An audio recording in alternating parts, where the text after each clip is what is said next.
Hi everyone, it's Dr. Charlotte Hodges. I want to talk a little bit about insurance requirements and what they mean and how it affects your ability to have surgery. So typically prior to your initial consultation, we will have your insurance verified. And most bariatric surgeons, when you go to meet with them, they will have your insurance verified. That way we know all of the different requirements that insurance companies will have.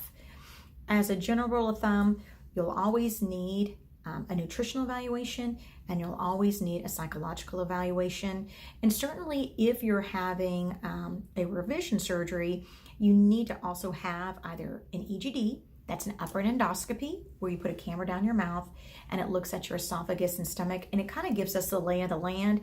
It helps us to make a good operative plan, number one, but then number two, that gives us good information to share with the insurance companies when we're writing a letter of medical necessity on your behalf.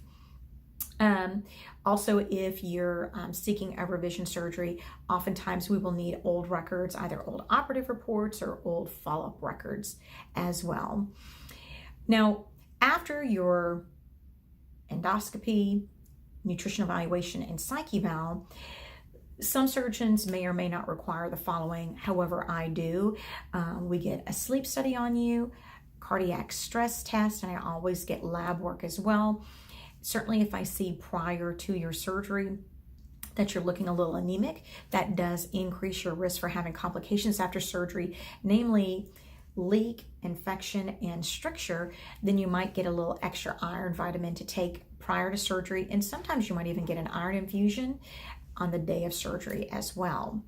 So whenever you come in and you're speaking with your surgeon and you're looking at the different insurance requirements, there's a couple of sticking points that patients have that can kind of either throw the wrench in the system or really kind of prolong the whole process. Because generally the whole process should only take 4 to 6 weeks to get you into surgery.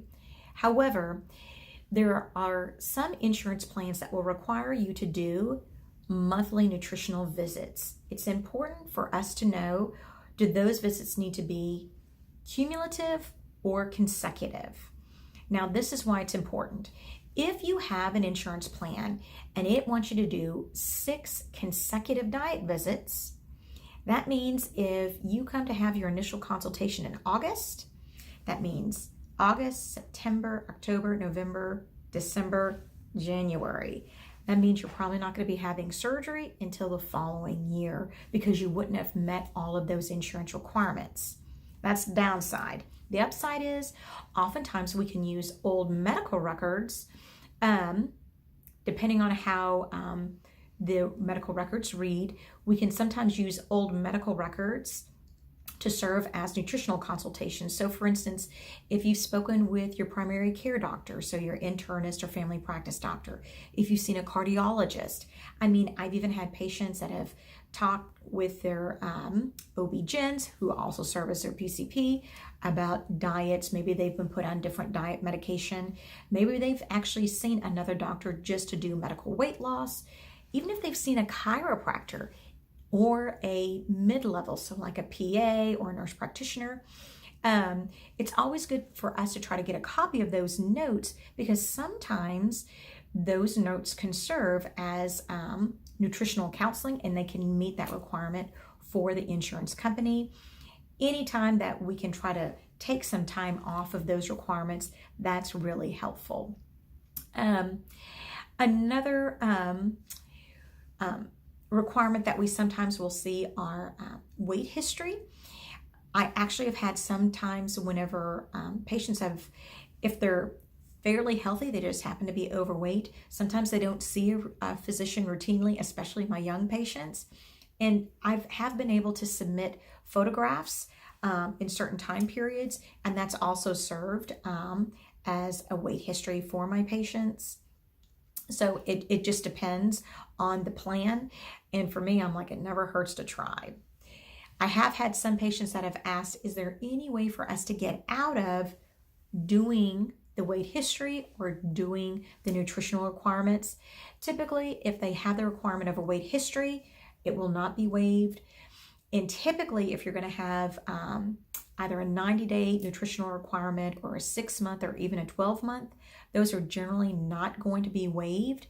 The only time that I've ever seen those partially waived would be plan specific, and it's if you've already had a previous bariatric surgery. And that also means that you've also met other requirements, that you already have a BMI of 35 or more. If it's between a BMI of 35 or 39, you do have 1 or 2 health problems or comorbidities that are obesity related. But unfortunately, as a general rule, you can't get out of your nutritional requirements. That's why we really try to see if there's old records that we can use to work on your behalf. I think finally, the biggest question I have is, what happens if somebody checks my insurance and we're fine to have a bariatric exclusion? Can we do anything about that? As a general rule of thumb, unfortunately, no. If you have a plan exclusion, they're generally not going to override that.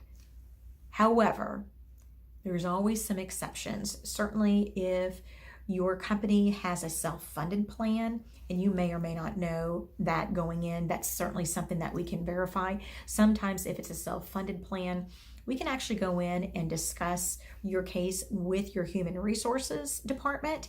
And I have had companies that are willing to pay for those surgeries for those patients. I think the other thing that we will look at is, do you have other types of benefits that we might be able to use to help also offset the cost of the surgery for you. So sometimes we are able to use insurance in these instances, but we certainly do take it on a case-by-case basis. That's why it's so important whenever you call in for your initial consultation that you give us your insurance information. We're not trying to be really nosy, but what we are trying to do is get a lay of the land, verify all your benefits. That way we can have all the ducks in a row so that you can have the best information at the time of your initial consultation. So I hope that this has helped answer some of your questions.